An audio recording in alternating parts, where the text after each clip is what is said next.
तो यह जो कथा है साईं बाबा की, यह बहुत पावन और पुण्य है।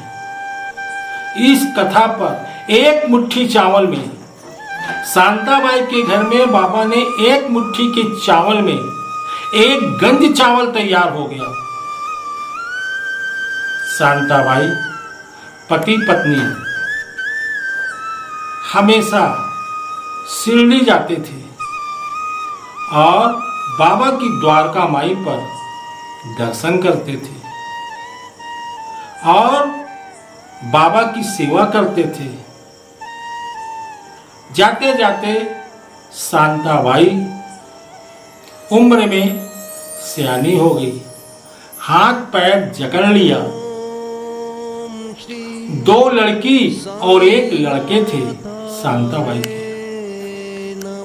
और उस चारपाई में लेटे लेटे साईं बाबा से यही कहती थी कि साईं बाबा, हमने कौन सा पाप किया है? ये हमारी गरीबी कब दूर होगी बाबा? जब तक मैं अच्छी थी तो आपके पास जाती थी, आपकी दर्शन करती थी, और आज ऐसी स्थिति है, मेरे लड़के भी बेकार बेरोजगार है, पति भी है, उसको कोई काम धंधा नहीं मिल रहा है। कैसे बाबा मैं अपने घर की गृहस्थी चलाऊंगी?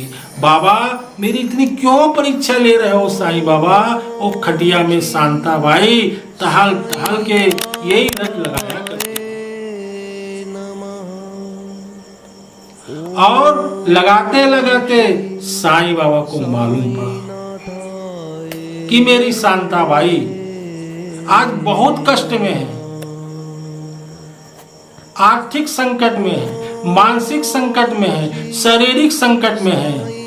तो बाबा तुरंत भेष बदलकर, छंदम भेष बदलकर उस मोहल्ले की गली में पहुंच गए और उसके द्वार में खड़े होके कहते हैं कि माँ, माँ मुझे पानी प्यास लगा है, माँ मुझे पानी पिलाइए।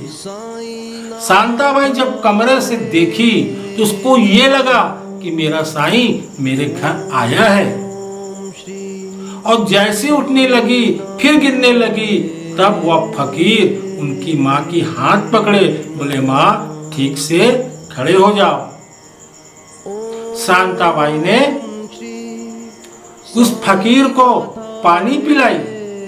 तब शांताबाई ने कहा, क्यों बाबा, तुम तो मेरे शिरडी के साईं बाबा हो, मेरे साईं बाबा हो, आज मेरे घर आए हो बाबा, इस दुख की संकट की समस्या में बाबा, जब तक मैं अच्छी थी बाबा शिरडी जाती थी बाबा, और जब मैं इतनी असहाय सी पीड़ा हो गई बाबा, ना मेरा पति कोई व्यापार कर रहा है, 2 बच्चे बाबा मेरे बेरोजगार घूम रहे हैं, लड़की मेरी जवान हो रही बाबा, कैसे शादी करूं? तब फकीर ने कहा, मैं साईं बाबा नहीं हूं, मैं तो एक फकीर हूं, मेरा काम है 5 घर भिक्षा मांगना।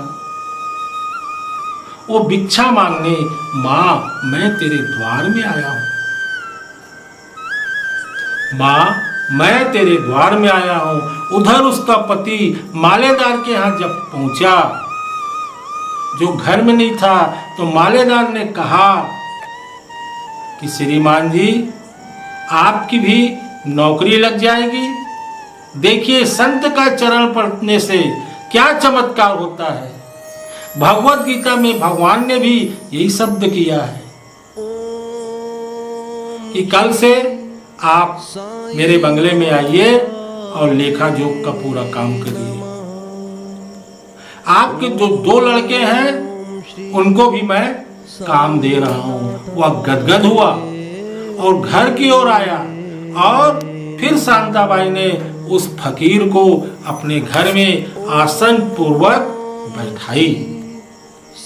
बोली, बाबा मैं तो बहुत गरीब हो गई हूं, कुछ भी रूखा सूखा मेरे घर में है उसे प्राप्त करके जाना। बाबा फकीर ने कहा, ओ माई, जैसी उस मालिक की इच्छा, और तुरंत अपने किचन में गई। जहां चावल जिसमें बॉक्स में रखती थी वहां एक मुट्ठी ही चावल था। उसने डेगची पर एक मुट्ठी चावल डाल दी, पानी डाल दी और प्लेट से ढक दी। एक मुट्ठी चावल। इधर फकीर बैठा हुआ है और उधर वो पति पहुंचा। बोले शांता, आज मेरे जीवन में चमत्कार हो गया है। मालेदार ने मुझे बुलाया, कल से काम में आने के लिए बोला है। दोनों लड़के को भी ऑफिस के काम के लिए बोल दिया है। अब तेरा जो साईं है हमारी गरीबी दूर कर रहा है। शांता ने कहा, साईं तो सबकी सुनता है। तब बोले, यह फकीर कौन है? मुझको तो लगता है यह साईं बाबा है। फकीर ने कहा, मैं साईं बाबा नहीं हूं, आप गलत बोल रहे हो, मैं तो एक फकीर हूं।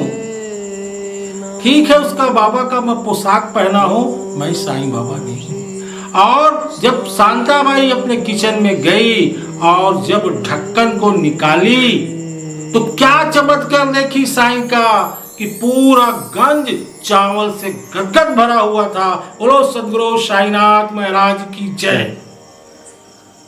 शांताबाई को आभास हो गया, ये मेरा साईं है, आज मेरे घर आया है। उस फकीर ने वहां भोजन किया। भोजन करने के बाद बाबा ने अपनी झोली से 11 ठो चांदी का सिक्का निकालकर शांताबाई को दिए। बोले, ले, तेरी सारी गरीबी दशा दूर हो जाएगी। अब मैं जा रहा हूं। जैसी घर से बाहर निकले शांता भाई और उसके पति जब देखे तो यह साईं वहां से अंतर ध्यान हो गया था। इस पावन कथा चरित्र को आप जितनी गहराई से आप लगाएंगे तो ये साईं, इस दरबार की आशीर्वाद है आपको। आप यह संकल्प कर लीजिए कि हमेशा पूर्णिमा हुआ, एकादशी हुआ, ये दान पुण्य का महत्व होता है। अगर आप दान पुण्य करना चाहते हैं तो हमारे संस्थान में YouTube में आश्रम का अकाउंट नंबर है, उसमें दान कर सकते हो ताकि आपका दान बाबा के चरणों में आपके कल्याण में आगे बढ़े और आपका जो एक मुट्ठी भाग्य है जो खुल नहीं रहा है उसको साईं बाबा खोल दे।